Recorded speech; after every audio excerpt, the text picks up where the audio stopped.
नमस्कार, मैं हूं ब्रजेंद्र मिश्रा। आप देख रहे हैं news trap online. Madhya Pradesh के महाकौशल अंचल में जमकर लूट मची है। लूट, घपला, घोटाले और भ्रष्टाचार ऐसा लग रहा है कि ये रिकॉर्ड बनाने के लिए आमादा है। अभी हमने आपको शहडोल का भ्रष्टाचार दिखाया था कि सरकारी महकमे में किस तरह से काजू, किशमिश, बादाम पर दसों लाख रुपए उड़ा दिए गए।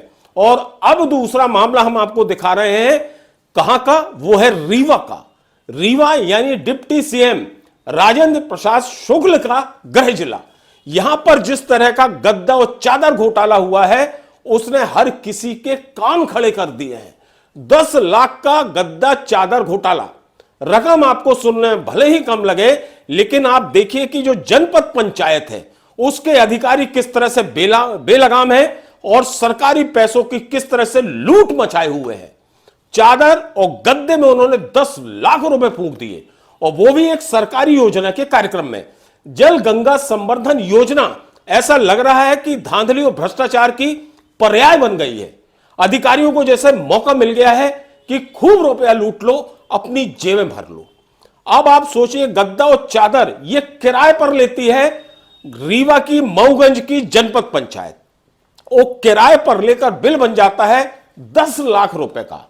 और सबसे ताज्जुब वाली बात यह है, हैरानी वाली बात यह है कि ये गद्दा और जो चादर है ये प्रदीप लाइट हाउस से लिए जाते हैं। सोचिए, लाइट की दुकान से गद्दा चादर, मतलब टेंट हाउस का काम चल रहा है। एक ही दुकान के बिल लगाकर, ये बिल देखिए आप, ये बिल प्रदीप लाइट हाउस के हैं और यहां से गद्दा चादर किराए पर दिए गए, जिसका बिल 10 लाख रुपए हो गया। गजब की अंधेर गद्दी मची है, और वो भी जल गंगा संवर्धन अभियान में।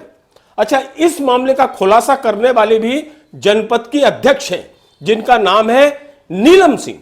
इन्होंने खुलासा किया और इन्होंने गंभीर आरोप लगाए कि इस जल गंगा संवर्धन योजना के नाम पर जो कार्यक्रम किए जा रहे हैं उसमें सिर्फ सरकारी पैसों की लूट मची है। ये कार्यक्रम किए जाते हैं लेकिन इसमें पानी तक पीने को उन्हें नहीं मिला, ये उनका आरोप है। चाय, नाश्ता और काजू किशमिश तो बहुत दूर की बात। वहां के जो ग्रामीण लोग हैं उनका कहना है कि उन्हें तो टैंकरों का गंदा पानी पिलाया गया, जबकि जो अफसर थे वो बढ़िया मलाई खा के गए वहां पर। काजू किशमिश मिठाई खाकर पेट भरकर और डकारे लेते हुए वहां से निकले, लेकिन आम लोगों को शायद चाय तक नसीब नहीं हो पाई। चाय तो छोड़िए, पानी नहीं मिला उन्हें। इस तरह की यह धांधली और भ्रष्टाचार यहां पर मचा हुआ है।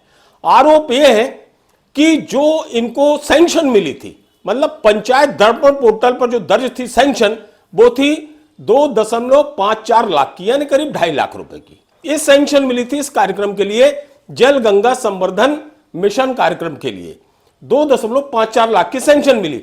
लेकिन देखिए, जनपद के अधिकारियों को इन्होंने निकाल लिए 7.5 लाख रुपए से ज्यादा, 7.45 लाख से ज्यादा रुपया इन्होंने निकाल लिए। इसमें किसी तरह की किसी से कोई स्वीकृति नहीं ली गई, और जो जनपद की बैठक में भी यह प्रपोजल नहीं रखा गया, ना पास कराया गया। इस मऊगंज की जनपद पंचायत के हाल तो यह है कि यहां पर एक जो पीसीओ है, यह नियम विरुद्ध तरीके से सीईओ के प्रभार में बैठा है। सोचिए आप, डिप्टी सीएम का गृह जिला है जहां इस तरह की धांधली चल रही है। सरकारी महकमे में ऐसा लग रहा है कि जैसे घनघोर लूट मची हो। हर अधिकारी बेलगाम हो गया है, अपने मन का कानून चला रहा है, कानून अपनी जेब में रखा हुआ है। पीसीओ नियम विरुद्ध तरीके से सीईओ के प्रभार में बैठा हो, यह बहुत बड़ी बात है।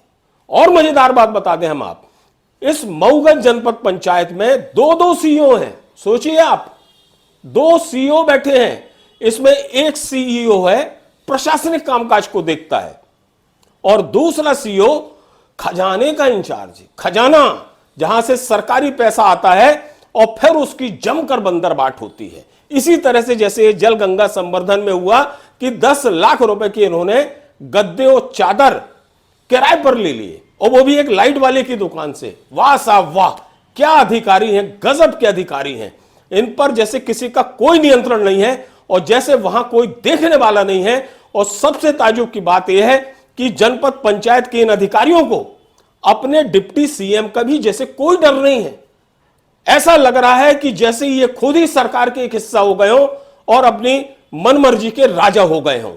शायद यही वजह से ये पैसों की, सरकारी पैसों की बंदर बांट किए हुए हैं और लूटे पड़े हैं, अपनी जेब भर रहे हैं।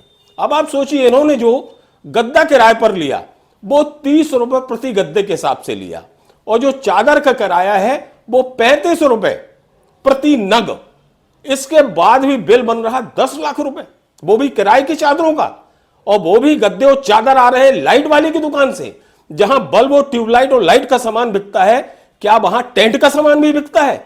बहुत बड़ा सवाल है। ये जो बिल है ये तमाम सवाल पैदा करते हैं, और हमारी मांग है डिप्टी सीएम राजन शुक्ल जी से कि वो अपने गृह जिले में, इस जनपद में और तमाम जितने सरकारी कार्यालय हैं उनमें जिस तरह का घनघोर भ्रष्टाचार व्याप्त है उस पर निगरानी रखना शुरू करें, और जिस तरह से अधिकारी सरकारी पैसों को लूट रहे हैं इनके खिलाफ कड़ा एक्शन लें, इनके खिलाफ एफआईआर दर्ज करें, ताकि इन्हें इनके किए की सजा मिल सके।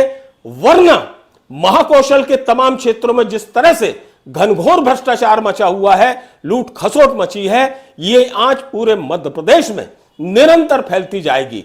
हम तो मुख्यमंत्री मोहन यादव जी से भी ये आग्रह करते हैं कि वो इन सरकारी डिपार्टमेंटों के भ्रष्टाचार पर नजर रखना शुरू करें, और जो भी अधिकारी भ्रष्टाचार में लिप्त पाया जाता है उसके खिलाफ दंडात्मक और कानूनी कार्यवाही करें, ताकि ऐसे भ्रष्ट अधिकारियों में एक डर पैदा हो सके।